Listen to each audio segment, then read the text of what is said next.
আমি এখানে যতটুকু বুট খাবো ঠিক ততটুকু বুট আমি ভালো করে সিদ্ধ করে ধুয়ে নিয়েছি। এখানে তেল দিব না, তেলে অনেক প্রবলেম হয়, তার জন্যে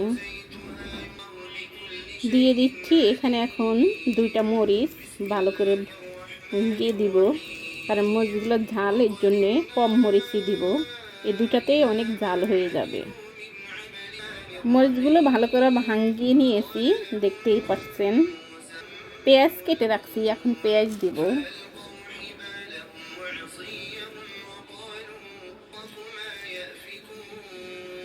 একটু আদা কুচি দিব, আদাটা এইভাবে পেঁয়াজের সাথে কেটে নিয়েছি। এখন এটাকে ভালো করে হাত দিয়ে মাখিয়ে নেব। স্বাদ মতো লবণ দিচ্ছি। এখন আর একটু ভালো করে মাখাবো। এখন আমি চিড়া বেজে রাখছি, সেই চিড়াগুলো নিয়ে নেব। এই দেখুন কিভাবে চিড়া বাজছি, একেবারে চানাচুরের মতো মচমচা।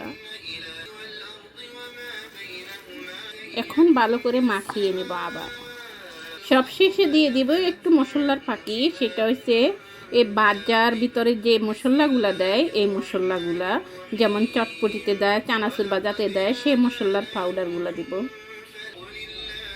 এই দিয়ে দিচ্ছি। এখন আবার মাখিয়ে নেব। বাহিরে বৃষ্টি, এমন একটু খাবার খেতে মন চায়, দোকানে যদি না যেতে পারি তাহলে এভাবে বানাইতে পারি।